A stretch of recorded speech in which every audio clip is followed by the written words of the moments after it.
about I understand, but if you could, I've got really limited time, and I apologize for interrupting. Just tell me which members of the court you are bought. I did not think that Justice Clarence Thomas should be failing to disclose his trips on a billionaire's yacht and airplane. Do you think he's bought? I believe that there is grave risk. Do you think he's bought? I said there is grave risk. Do you think he's bought? To the confidence of the American people in our Supreme Court. Well, if you don't think he's bought, why did you say it?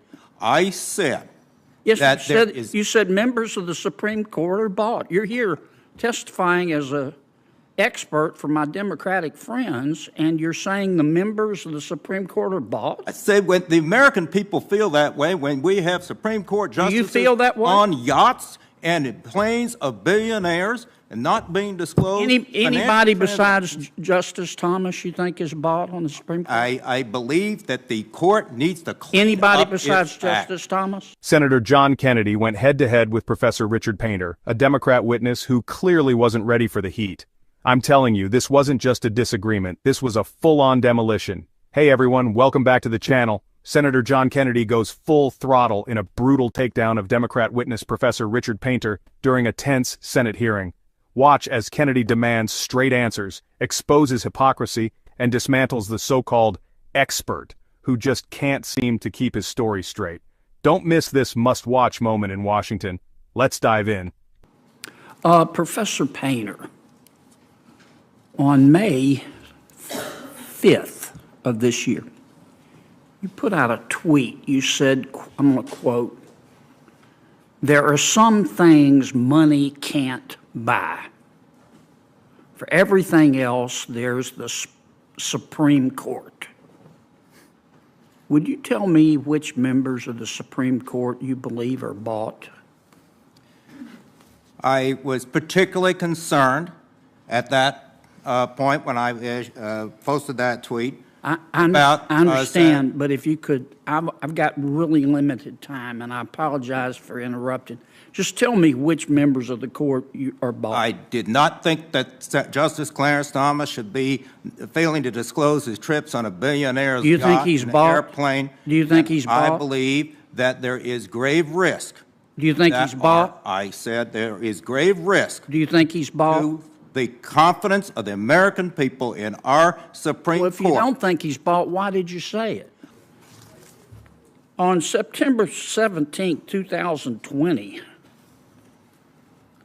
you tweeted, "It looks like Putin's favorite senator could lose," referring to Senator Lindsey Graham. Could you tell me your evidence for saying that Senator Graham is President Putin's favorite senator? I don't recall that tweet and the story. Well, I've got it. It's right here. It's right here.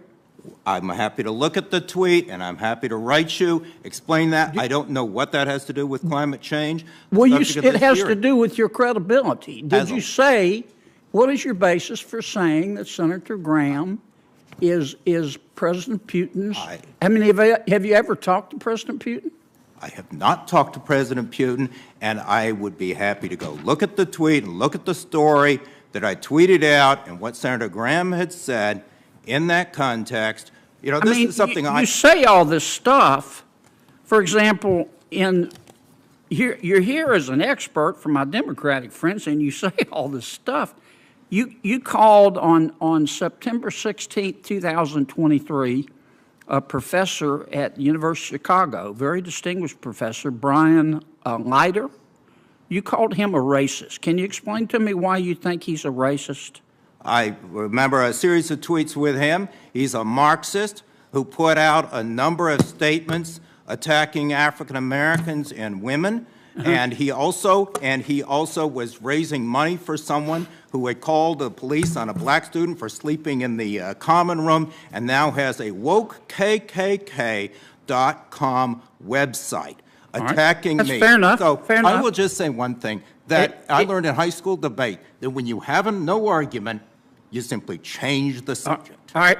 On October 15th of 2020, you said Lindsey Graham is soliciting cash payments in return for voting on a Supreme Court nomination. What evidence, that's a pretty bold statement, Professor. What evidence do you have for alleging that Senator Grant was taking cash in return for one of his votes? I don't recall that specific tweet, Here it but is, I right here. do. Here it I is. do recall. And I Do you think he was taking cash for one of his votes? I have received campaign. Do you think he was taking cash for one of his votes? Let's be real. Senator Kennedy didn't just show up. He took a so-called expert, armed with nothing but Twitter takes and partisan jabs, and exposed just how weak and baseless the arguments really were. Every time Painter tried to spin, dodge, or deflect, Kennedy brought it right back to the facts. Calm, sharp, and relentless. That's what accountability looks like. Kennedy stood up not just for truth, but for every American tired of these politically motivated smear campaigns. He reminded everyone in that room that words matter, especially when you're attacking public officials without evidence. So hats off to Senator Kennedy. He didn't just ask questions, he demanded answers, and in the end, he walked out of that hearing with the facts on his side and the witness in pieces. If you respect that kind of no-nonsense leadership, hit the subscribe button right now. We need more voices like Kennedy's in Washington and more spotlights on moments like these. See you in the next one.